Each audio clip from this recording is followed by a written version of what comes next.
Amis Potter et des roulistes en tout genre, soyez les bienvenus dans cette nouvelle vidéo de la série Brevi Tempore, série dans laquelle nous traitons d'une question ou d'un sujet en rapport avec Harry Potter jeu de rôle et son univers.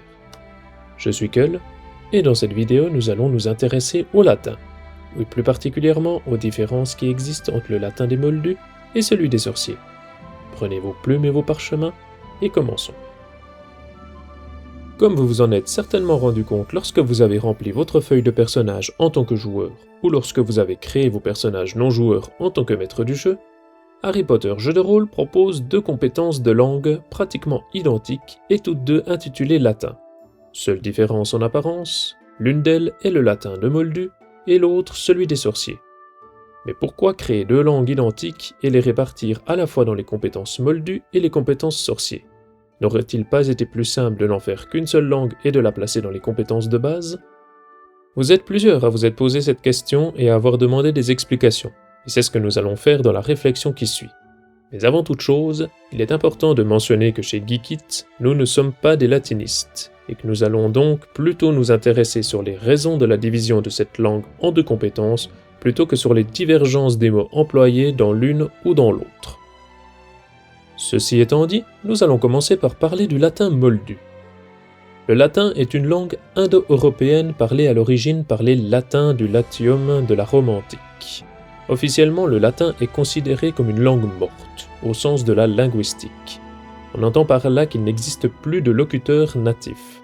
Sa connaissance et son utilisation ont néanmoins été maintenues jusqu'au XXIe siècle, notamment à l'université et dans le clergé. L'utilisation du latin par les Moldus se fait donc rare, et uniquement dans certains cercles d'intellectuels, d'étudiants ou de religieux. De plus, la langue a plus ou moins cessé d'évoluer, d'incorporer de nouveaux mots ou de nouvelles significations, comme le fait chaque année le français, l'anglais ou l'allemand par exemple. Le latin des sorciers est très proche du latin anciennement parlé par les Moldus, et pour cause, ses origines sont identiques à quelques exceptions et utilisations près. Nombre de sortilèges et incantations proviennent du latin ou en sont inspirés. Mais contrairement au latin des Moldus, les sorciers ont eu besoin de celui-ci pour continuer à créer de nouveaux sortilèges, traduire d'anciens ouvrages ou en écrire de nouveaux. La langue a donc continué à évoluer et à se développer, alors que le latin des Moldus a été petit à petit abandonné au profit de nouvelles langues. Et c'est là le point important à retenir. Si le latin des sorciers a continué à évoluer, il s'est petit à petit éloigné du latin d'origine, tout en gardant les mêmes bases que ce dernier. Mais dans ce cas, pourquoi le latin des sorciers est aussi proche du latin d'origine ? N'aurait-il pas dû être aussi différent que le latin et le français, par exemple ? Eh bien, encore une fois, ce n'est pas le cas. Et les sorciers et sorcières en sont la cause. Comme nous avons pu le constater dans leur manière de s'habiller ou de se déplacer, la sorciété magique évolue plus lentement que celle des Moldus. Il en est de même pour le latin. J.K. Rowling a affirmé dans l'un de ses nombreuses interviews que les incantations des sortilèges ont des consonances latines, principalement en conséquence de ses études en littérature classique. Comme elle le disait elle-même, « J'aime le fait que les sorciers continuent d'utiliser cette langue morte dans leur vie de tous les jours. Cela m'amusait, cette idée que les sorciers utilisent toujours le latin comme une langue bien vivante, mais qu'elle soit effectivement une, comme le savent ceux qui l'étudient. Je prends de grandes libertés avec la langue pour les formules.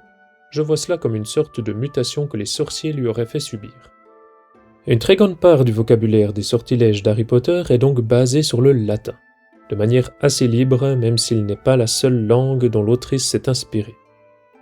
Comme vous pourrez le découvrir dans les différents plans d'études que nous vous proposons, certains sortilèges empruntent des racines araméennes et africaines. Techniquement, ils sont incorrects, mais on peut toujours retrouver leur signification en latin ancien. Le latin des sorciers est donc différent du latin des Moldus, mais sans en être totalement différent, ce qui fait qu'un Moldu sera capable de déduire la signification de certains sortilèges en latin sorcier s'il possède des connaissances en latin classique, et inversement. Cependant, les différences qui existent entre ces deux langues nécessitaient la création de deux compétences séparées. Maintenant que ces explications sont données, j'espère que vous serez plus à l'aise avec ces deux langues et les compétences qui en découlent, et sur la manière de les employer durant vos parties. Un grand merci d'avoir suivi cette vidéo de la série Brevi Tempore jusqu'au bout. J'espère que ce nouveau concept vous plaît toujours autant et qu'il vous permet de vous sentir plus à l'aise avec l'univers d'Harry Potter jeu de rôle et avec les règles qui le régissent. N'hésitez pas à nous proposer d'autres questions en commentaire et à partager ces vidéos entre joueurs et maîtres du jeu pour étoffer vos connaissances de cet univers. Si vous appréciez notre travail, pensez également à aimer cette vidéo, vous abonner et activer la cloche pour ne rien rater de nos prochaines vidéos. Pour prolonger l'aventure, nous vous rappelons que notre salon Discord, dont le lien se trouve dans la description, vous permet de partager vos expériences avec d'autres maîtres du jeu et joueurs. Alors n'hésitez pas à nous rejoindre. Harry Potter Jeux de rôle vous est proposé gratuitement par l'équipe de Geekit, mais vous pouvez nous soutenir par un don sur notre Ko-fi, si vous désirez nous remercier ou nous aider à nous développer. Un grand merci à ceux et celles qui ont franchi le pas et qui ont soutenu notre travail. Encore merci pour votre soutien. C'était Keul pour Geekit, que la passion vous guide et vous accompagne.